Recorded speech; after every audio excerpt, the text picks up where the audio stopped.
100 పడకలకు 65 మంది సిబ్బంది. ప్రతి పడకపై 2,500 పెంపునకు సర్కారు నిర్ణయం. సర్కారు ఆసుపత్రుల్లో క్రమంగా వైద్యం సక్రమంగా అందించాలంటే వైద్యులు, నర్సులు ఎంత ముఖ్యమో కింది స్థాయి సిబ్బంది పాత్ర కూడా చాలా కీలకం. ప్రస్తుతం రాష్ట్ర వ్యాప్తంగా దవాఖానాల్లో పారిశుధ్య, సెక్యూరిటీ, పేషెంట్ కేరింగ్ సిబ్బంది కొరత తీవ్రంగా ఉంది. ఈ 3 విభాగాల్లో సరిపడా సిబ్బంది నియమించేందుకు త్వరలో టెండర్లు అయితే ఆహ్వానించాలని సర్కార్ భావిస్తుంది. మార్గదర్శకాలు రూపొందించేందుకు వైద్య ఆరోగ్య శాఖ అయితే నిర్ణయించింది. సో, మొత్తంగా అందుబాటులో 30,000 పడకలు అయితే ఉన్నాయి. దీనికి తగ్గట్టుగా స్టాఫ్‌ని అయితే రిక్రూట్ చేయాలని భావిస్తున్నారు రాష్ట్ర ప్రభుత్వం.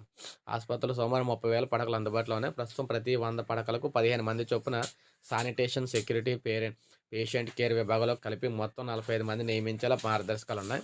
కొన్ని గుత్తేదారు సంస్థలు తక్కువ సంఖ్యలో పొరుగు సేవల విధానంలో సిబ్బంది నియమిస్తూ వారి నుంచి కమిషన్లు తీసుకుంటున్నాయి. ఇప్పటి ప్రతి వరకు ఇప్పటి వరకు ప్రతి పడకకు నెలకు 7,000 చెల్లించేలా ప్రభుత్వం గుత్తేదారుల సంస్థ ఒప్పందం చేసుకునేది. కొత్త మార్గదర్శకాలు ప్రతి పడకకు ఇప్పుడున్న ధరతో 2,500 పెంచి 10,000 అయితే ఇవ్వాలని భావిస్తున్నారు. మొత్తంగా 30 కోట్లను ప్రతి నెల పడకల నిర్వహణకు అయితే కేటాయించబోతున్నారు. ప్రతి 100 పడకలకు సిబ్బంది సంఖ్యను పెంచి 60 మందిని నియమించేలా నిబంధనలు ఖరారు చేస్తున్నట్లయితే తెలుస్తుంది. అప్పుడు ఏమవుతుందంటే సిబ్బందిని అయితే పెంచుతారన్నమాట. వైద్య ఆరోగ్య శాఖలో అవుట్‌సోర్సింగ్ విధానంలో సిబ్బందిని అయితే అదనంగా పెంచబోతూ ఉన్నారు. సో, అందుకే వీడియో ఒక లైక్ చేయండి, సబ్స్క్రైబ్ చేసుకోండి. మన ఛానల్ సబ్స్క్రైబ్